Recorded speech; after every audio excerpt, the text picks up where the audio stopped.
Hello students, welcome everyone. So we are going to continue with the cell chapter.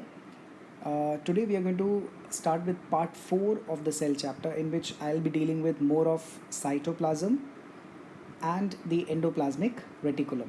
Okay, so let's begin with cytoplasm. इससे पहले वाले part में हमने क्या क्या फोकस किया था, सेल वॉल फोकस किया था, प्लाज्मा मेम्ब्रेन के बारे में स्टडी किया था, न्यूक्लियस के बारे में स्टडी किया था.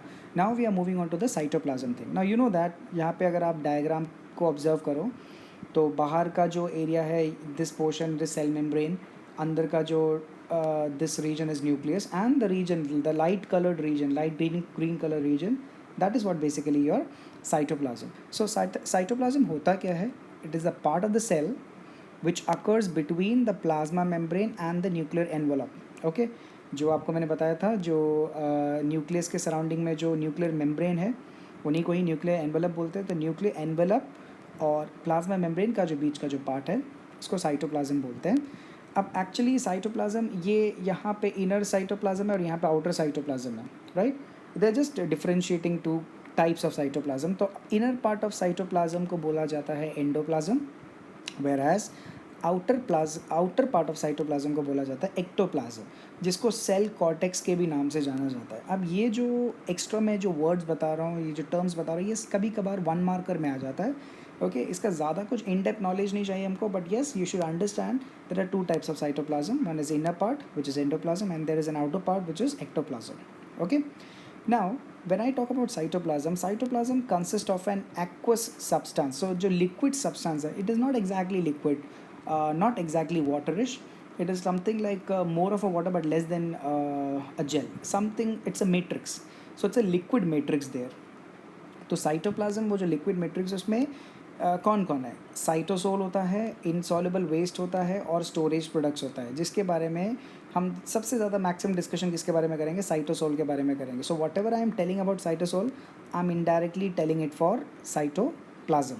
Okay, now let us understand what is cytosol. I hope कि यहाँ पे जो भी आपको मैंने बताया साइटोप्लाज्म के बारे में आपको समझ में आ गया होगा. It is the part of the cell which occurs between plasma membrane and nuclear envelope, and there are 2 parts, endoplasm and ectoplasm, right? And the cytoplasm is basically the liquid matrix which is consisting cytosol, insoluble waste, and the storage products. Okay, let us come here. Now when I talk about cytosol is the soluble part of cytoplasm, जहाँ पे चीज़ें dissolve होती हैं या फिर liquid portion जो है ना, उसी को ही साइटोसोल बोलते हैं. तो technically cytoplasm cytosol means the same thing, right? Okay, so it contains a system of protein fibres. Cytosol में बहुत सारे एक प्रोटीन्स का एक फाइबर टाइप है, उसी फाइबर टाइप चीज़ को बोलता है साइटोस्केलेटन. अब ये साइटोस्केलेटन क्यों इंपॉर्टेंट है? Because cytoskeleton helps in the movement. अगर आप देखोगे cytoplasm is always in the kind of a movement. वो कभी भी स्टेबल नहीं रहता क्योंकि लिक्विड है, तो मैट्रिक्स पोर्शन है, so it doesn't remain stable, it is in the state of movement. Okay, so cytosol के अंदर आपको क्या मिलेगा? सिस्टम ऑफ प्रोटीन फाइबर्स मिलेगा, जिसको हम साइटोस्केलेटन बोलते हैं. और साइटोस्केलेटन क्या करता है? वो मूवमेंट में हेल्प करता है. And cytosol, the way I said, it is 90% of water, and there are 2 types of solutions in it. There are true solution and there are colloidal solution. True solution जिसमें amino acid होता है, sugar होता है, exactly more of a water content. Okay, but colloidal solution क्या होता है? Gel like. तो कहने का मतलब है, अब ये वर्ड ध्यान रखिएगा, matrix is like a mixture of liquid and a gel. Okay, that is what cytosol is all about. अब साइटोसोल का या फंक्शन ऑफ साइटोप्लाज्म जरा समझते हैं. So cytosol basically it is basically acts as a store for vital chemicals. जो भी एक cell के लिए इंपॉर्टेंट केमिकल्स है या फिर इंपॉर्टेंट मटेरियल्स है, जैसे अमीनो एसिड्स हो गया, ग्लूकोज हो गया, वाइटामिन हो गया, ये सारे आपको कहाँ मिलेंगे? साइटोप्लाज्म में मिलेंगे. दूसरी बात, cytoplasm is also the site for various metabolic activities, क्योंकि इसी साइटोप्लाज्म में आपको क्या मिलेगा? सेल ऑर्गेनेलीज मिलेंगे आगे जाके, इजंट इट? और cell organelles they perform various function. तो इनडायरेक्टली मैं ये कह सकता हूँ कि साइटोसोल में या फिर साइटोप्लाज्म में बहुत सारे मेटाबॉलिक एक्टिविटीज़ होते रहते हैं. And finally cytoplasm is always in the state of movement. किसके वजह से? साइटोस्केलेटन की वजह से. तो जब भी आपको क्वेश्चन आएगा साइटोप्लाज्म के ऊपर, सबसे पहले तो आपको ये पता होना चाहिए डेफिनेशन ऑफ साइटोप्लाज्म, फिर उसका 2 पार्ट्स, देन साइटोप्लाज्म का एक बहुत important unit which is cytosol, okay, cytoskeleton, and then finally functions of cytoplasm. Now let's move further. Now जैसे मैंने बताया था that cytoplasm is basically this area where a lot of metabolic activities are going on, isn't it? अब वो metabolic activities कौन करता है? Cell organelles, है ना. हमारे पास बहुत सारे सेल ऑर्गेनेलीज है. कौन कौन? To be named as like for example mitochondria, lysosome, ribosome, endoplasmic reticulum, Golgi apparatus, vacuoles, plastids, then you have centrosome. ये सारे के सारे सेल ऑर्गेनेलीज. अब ये होते क्या हैं? They are basically the components of cell which perform different functions. इसी को बोलते हैं डिवीजन ऑफ लेबर. मैंने आपको बताया था कि सेल के अंदर बहुत सारे पार्ट्स हैं और वो पार्ट्स अलग अलग फंक्शंस कर रहे हैं, है ना. और उन्हीं पार्ट्स को क्या बोला जाता है? Cell organelles.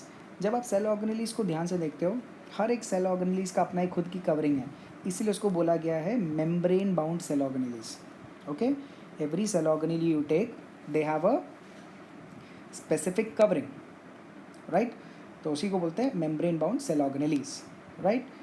ओके, देन आगे जाके हमें ये पता लगता है कि इन शॉर्ट, इनडायरेक्टली अगर मैं बोलूँ, cell organelles are basically the small organs of a cell. जैसे ह्यूमन बींग्स में हमारे बॉडी के अंदर ऑर्गन्स है, so every organ is responsible for a particular function. Similarly the cell organelles are like an organ to a cell. They will perform various functions like digestion, functions like production of energy, functions like producing proteins, और function like transportation. तो cell के अंदर भी cell organelles एक बहुत important role play करते हैं. Okay, so they are the living part of the cell because काफ़ी मेटाबॉलिक एक्टिविटीज़ यहाँ पे चल रहे हैं. एंड हर एक ऑर्गेनेली का अपना एक डेफिनेट शेप है, स्ट्रक्चर है और एक फंक्शन भी है. ओके, सो अब हम क्या करने वाले हैं? सेल ऑर्गेनेलीज का क्लब करके, मतलब ऑन दी होल अगर मैं क्लब करूँ तो क्या क्या फंक्शन है. सेल ऑर्गेनेलीज सिंथेसाइज का मतलब हमेशा समझिएगा, सिंथेसाइज मतलब होता है टू प्रोड्यूस. तो सेल ऑर्गेनेलीज बहुत सारे सब्सटेंसेस को प्रोड्यूस करता है, जैसे प्रोटीन्स बना लिया, लिपिड्स बना लिया. ये सारे वो चीज़ें जो सेल को बनने में हेल्प करता है. देन सेक्रीट करता है सेल ऑर्गेनेलीज. सेक्रीट मतलब टू रिलीज.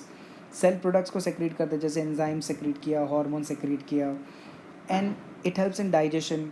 खाना जो खाता है जो सेल, उसको डाइजेस्ट भी करता है. एंड फाइनली एनर्जी जनरेशन भी सेल ऑर्गेनेली का ही काम होता है. तो हमारे पास बहुत सारे सेल ऑर्गेनेलीज है to be named like we have mitochondria, we have lysosome, we have ribosome, है ना.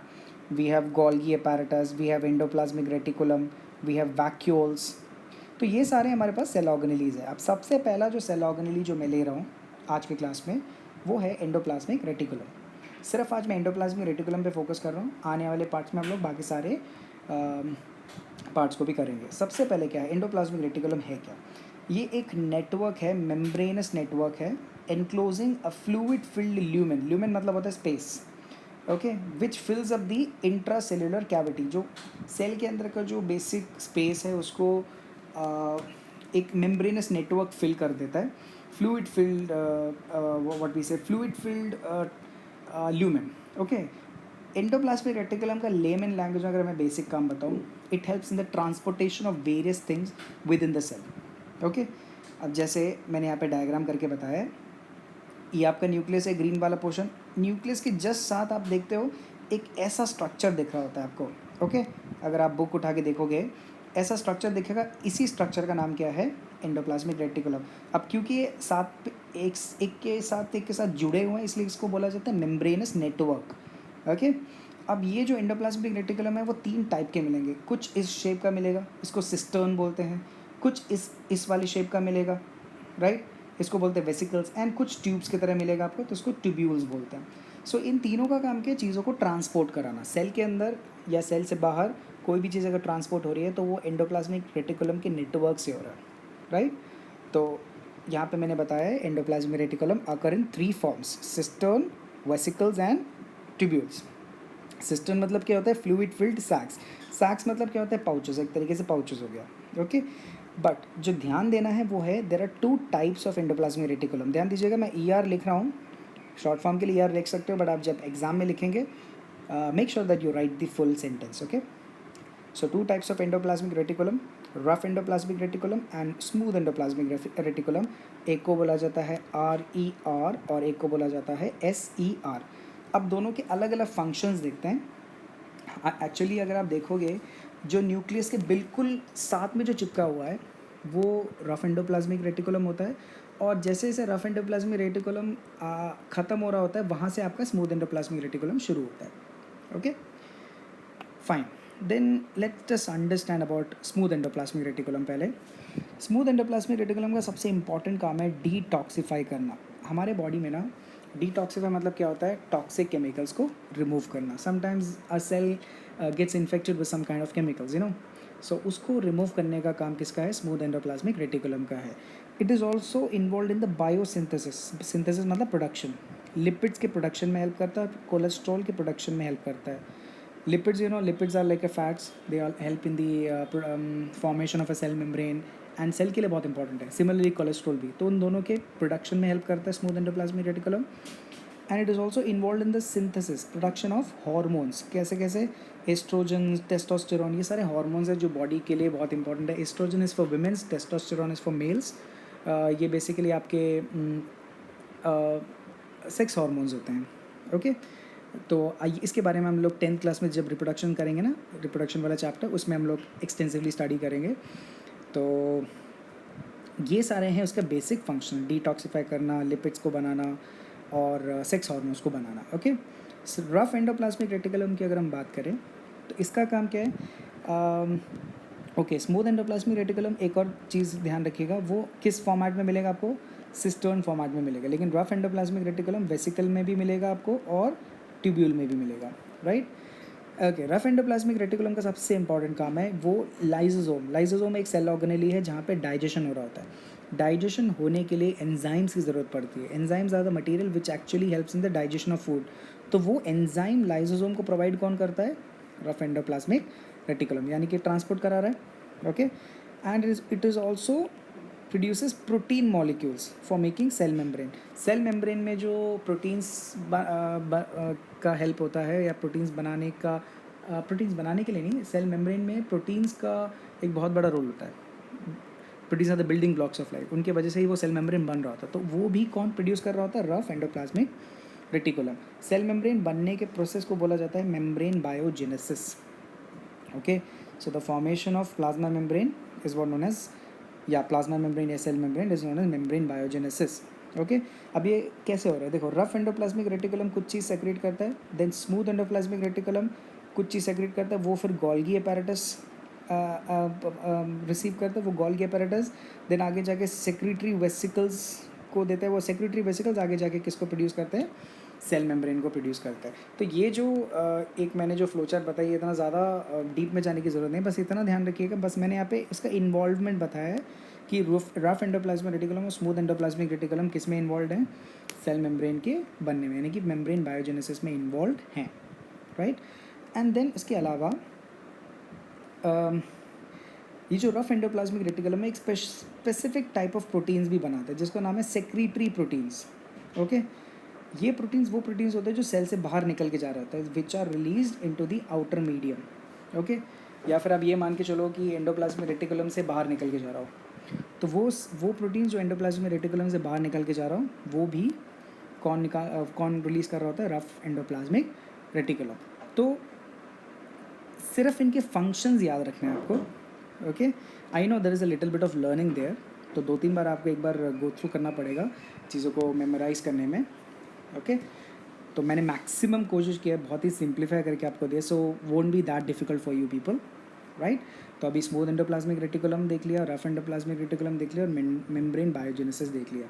अब फाइनली हम लोग क्या करते हैं, एंडोप्लाज्मिक रेटिकुलम का ओवरऑल फंक्शन देखते हैं. So it forms a skeletal framework, है ना. स्केलेटल फ्रेम मतलब एक तरीके से एक ट्रांसपोर्टेशन दे दिया. Okay, it provide the pathway for distribution of nuclear material. Again pathway मतलब मोर और less transportation only. Smooth endoplasmic reticulum detoxify में हेल्प करता है, लिपिड्स बनाने में हेल्प करता है, कोलेस्ट्रॉल बनाने में हेल्प करता है. And rough endoplasmic reticulum proteins को ट्रांसपोर्ट करने में हेल्प करता है. ओके, सो ये बहुत इंपॉर्टेंट फंक्शंस है एंडोप्लाज्मिक रेटिकुलम का. जब आप एनसीईआरटी पढ़ोगे आपको 1 या 2 फंक्शंस मिलेंगे, बट यहाँ पे आपको मैंने 4 फंक्शंस दिखा दिया. ओके, अब एक इंपॉर्टेंट नोट है, जो रफ एंडोप्लाज्मिक रेटिकुलम है उसमें राइबोसोम है, तभी तो वो प्रोटीन्स ट्रांसपोर्ट करवा पा रहा है. लेकिन स्मूथ एंडोप्लाज्मिक रेटिकुलम में राइबोसोम नहीं है. There is one difference. तो जब भी डिफरेंस आएगा रफ और स्मूथ का, इन पॉइंट्स के अलावा आप ये वाले 2 पॉइंट्स भी ऐड ऑन कर सकते हो. और ये जो एंडोप्लाज्मिक रेटिकुलम है वो रेड ब्लड सेल्स में गायब है. It is not there in red blood cells. तो आज के क्लास में हमने मेनली एक तो हमने सबसे पहले साइटोप्लाज्म के बारे में स्टडी किया, साइटोजोल के बारे में स्टडी किया, देन उसके बाद हमने सेल ऑर्गेनेली पढ़ा, ओके, उसके कुछ फंक्शंस देखे। देन उसके बाद हमने एंडोप्लाज्मिक रेटिकुलम देखा, जो कि एक मेम्ब्रेनस नेटवर्क है जिसका बेसिक काम है ट्रांसपोर्टेशन। वो 3 फॉर्म में अवेलेबल है, सिस्टर्न, वेसिकल्स और ट्यूब्यूल्स। अगेन उसके 2 टाइप्स हैं, कौन कौन से, स्मूथ और रफ एंडोप्लाज्मिक रेटिकुलम, उनका अपना अपना फंक्शन है। एंड फाइनली हमने एक ओवरऑल फंक्शन एंडोप्लाज्मिक रेटिकुलम का स्टडी कर लिया यहाँ पे, okay. So this way we have completed the endoplasmic reticulum. In the coming parts I will be discussing more cell organelles. Okay, so आज के लिए मैं इतना ही wrap up कर रहा हूँ. So thank you so much everyone. Please make the notes properly. Okay, thank you so much. Please take care of yourself.